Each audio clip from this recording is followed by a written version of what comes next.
تو اپنی بارگاہ میں بلند رکھ مجھ کو، دنیا گرائے نظر سے یا آسمان سے۔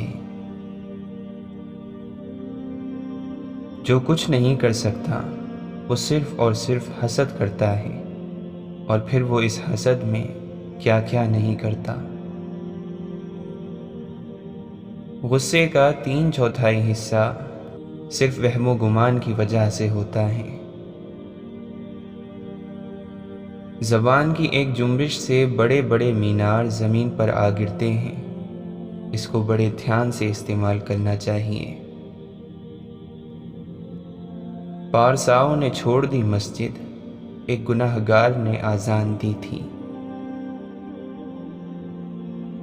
وہاں بیٹھ کر رونا دل کو بہت سکون دیتا ہے، جہاں اللہ کے سوا آنسوؤں کو دیکھنے والا کوئی نہ ہو۔ اللہ کے لیے وقت نکالو اور وقت پر نماز ادا کرو، اللہ تمہاری زندگی سے برا وقت نکال دے گا۔ سامنے دلبر نہ ہو تو بندگی ہے بے اثر، جس کو کہتے ہیں عبادت یار کا دیدار ہے۔ واصف علی واصف فرماتے ہیں، اگر آپ سیدھے راستے سے آ گئے تو ٹھیک ہے، ورنہ آپ کو غم کے راستے سے لایا جائے گا، اس سے پہلے کہ غم کا راستہ آپ کو دیا جائے، آپ خوشی سے ہی آ جائیں۔ جتنا ہو سکے وہ کرتے جاؤ، اور جو نہ ہو سکے اس کی معافی مانگ لو، اللہ قبول کر لے گا۔ بہترین قربانی آپ کے اندر کے جانور کی ہے۔ واصف علی واصف فرماتے ہیں، جب جھوٹا ماحول ملے یا جھوٹا آدمی ملے وہاں فوراً سچ نہ بولا کرو، لیکن جہاں سچا ماحول ملے اور سچا آدمی ملے وہاں جھوٹ نہ بولا کرو۔ جو انسان دوسروں کو عزت دیتا ہے اصل میں وہ خود عزت دار ہوتا ہے، کیونکہ انسان دوسروں کو وہی کچھ دیتا ہے جو اس کے پاس ہوتا ہے۔ اپنے اوپر اذکار کی چادر اوڑھو تاکہ انسانوں اور شیطانوں کے شر سے تمہیں پناہ مل سکے، اور اپنی روحوں کو استغفار کے ذریعے محفوظ رکھو تاکہ دن اور رات کے تمہارے گناہ معاف کیے جا سکیں۔ ہو سکتا ہے جسے آپ نے حقارت سے دیکھا ہے اللہ اسے محبت سے اور فرشتے اسے رشک سے دیکھتے ہوں۔ وقت کبھی خالی ہاتھ نہیں گزرتا، اچھے اور برے کے درمیان فرق کر کے جاتا ہے، بس دیکھنے والی آنکھ ضروری ہے۔ خادم بن کر رہو، کیونکہ خادم ہونے کا عہدہ کبھی نہیں چھینا جا سکتا۔ بے شک ہم صرف اور صرف خوش رہنے کے لیے پریشان ہیں۔ واصف علی واصف فرماتے ہیں، اللہ نے جسے طاقت دینا ہوتی ہے اسے پہلے تسلیم کرنے کا طریقہ دیتا ہے۔ اگر اسے تسلیم نہ ملے اور طاقت مل جائے تو انسان فرعون بن کر مرتا ہے۔ دعاؤں کے دائرے سے کبھی نہ نکلا کرو۔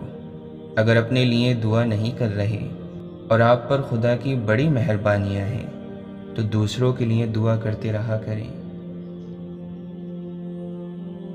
جس کا ہاتھ پاک ہو جائے گا اس کی نیت درست ہو جائے گی، جس کی نیت درست ہو جائے گی اس کا عقیدہ درست ہو جائے گا، جس کا عقیدہ درست ہو جائے گا اس کے اعمال درست ہو جائیں گے۔ کسان ہل چلاتا ہے، کھاد ملاتا ہے، مٹی نرم کرتا ہے، بیج ڈالتا ہے، پانی دیتا ہے، اور پھر پودے کے انتظار میں کھڑا ہو جاتا ہے۔ پھولوں کو پودے سے زبردستی کھینچ کر نہیں نکالا جا سکتا، اس کے لیے انتظار کرنا پڑتا ہے۔ خاموشی، جرت اور محبت کے ساتھ اللہ کی محبت کا بیج بھی ایسے ہی بویا جاتا ہے، اور پھر روحانی مراد کا انتظار کیا جاتا ہے۔ جو شخص ہمیشہ دوسروں کے نقص اور کمی نکالنے میں رہتا ہے وہ اپنے آپ کو تبدیل کرنے کی صلاحیت سے محروم ہو جاتا ہے۔ جب انسان کے اندر عزت نفس کی کمی ہو جاتی ہے، خدا سے دوری اور علیحدگی پیدا ہو جاتی ہے، تو ایسا شخص گناہ کا شکار ہو جاتا ہے۔ ہمیشہ زندہ رہنے کا طریقہ یہ ہے کہ دلوں میں زندہ رہا جائے، اور دلوں میں وہی زندہ رہتے ہیں جو خیر اور بھلائی بانٹتے ہیں اور آسانیاں پیدا کرتے ہیں۔ انسان بڑا ہی سخت جان ہے، جس بات کا تصور بھی برداشت نہیں کر سکتا، جب وہی بات حقیقت بن کر اس پر ٹوٹ پڑتی ہے تو چپ چاپ سہ جاتا ہے۔ خوش فہمیوں کی اینک جب اترتی ہے تو ہر چیز صاف صاف دکھائی دیتی ہے، حتیٰ کہ اپنی حیثیت بھی۔ خوبصورت ہونا اہم نہیں، اہم ہونا خوبصورتی ہے۔ انسان اس دنیا میں اتنا مصروف ہوتا ہے کہ اسے پتہ بھی نہیں چلتا کہ اس کے کفن کا کپڑا بکنے کے لیے بازار میں آ گیا ہے۔ ماں انسان ہے، لیکن اگر وہ دعا کرے گی تو آپ کو خدا مل جائے گا۔ یہ بات سنت میں سے ہے کہ آدمی اپنے مہمان کے ساتھ اسے رخصت کرتے وقت گھر کے دروازے تک نکل کر آئے۔ غافل کے لیے ساری کائنات ایک حجاب ہے، اور جاگنے والے کے لیے ساری کائنات انکشاف ہے۔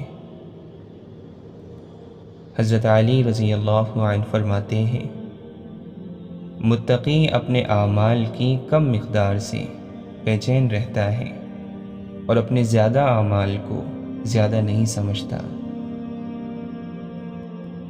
خوش نصیبی ہے اس شخص کے لیے جو اپنے آپ کو کمتر سمجھے، جس کی کمائی پاکیزہ ہو، باطن صاف ہو اور اخلاق اچھے ہو۔ جب تک کسی آدمی کی پوری طرح سے حالت نہ معلوم ہو جائے اس کی دوستی کا شوق نہ رکھو، اور جب تک کسی چیز کی حقیقت بالکل اسی طرح معلوم نہ ہو جائے جس طرح وہ ہے تو اس سے نفرت نہ کرو۔ جس چیز کو پورا نہ کر سکو اس کا وعدہ نہ کرو، جس چیز کو نبھا نہ سکو اس کی ذمہ داری نہ لو، جس بات کا پورا علم نہ ہو اسے بیان نہ کرو، اور جس چیز کی امید میں ملامت کا اندیشہ ہو اس کی طرف دھیان نہ کرو۔ اپنوں سے تعلقات بڑھاؤ، چاہے ایک گھونٹ پانی کے ذریعے ہو، اور اپنوں سے تعلقات کا بہترین طریقہ ہے کہ ان کو تکلیف نہ دو۔ حضرت علی رضی اللہ عنہ سے پوچھا گیا کہ بزدلی کیا ہے؟ آپ نے فرمایا، دوست پر جری ہونا اور دشمن کے سامنے جھک جانا۔ اللہ تعالیٰ گھڑی گھڑی مزاج بدلنے والے شخص سے نفرت کرتا ہے۔ فرزند آدم کو خود پسندی اور تکبر سے کیا واسطہ، کیونکہ اس کی ابتدا حقیر نطفہ اور انجام مردار ہے، اور وہ ان دونوں حالتوں کے درمیان اپنے اندر نجاست اٹھائے پھرتا ہے۔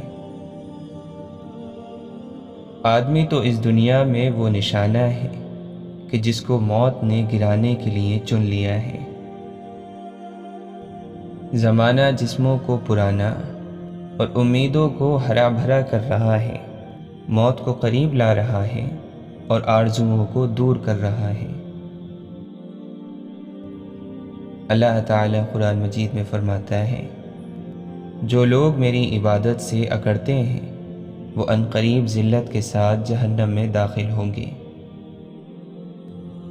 حضرت علی رضی اللہ عنہ فرماتے ہیں، اگر جنت اور جہنم نہ بھی ہو تب بھی لوگوں پر ضروری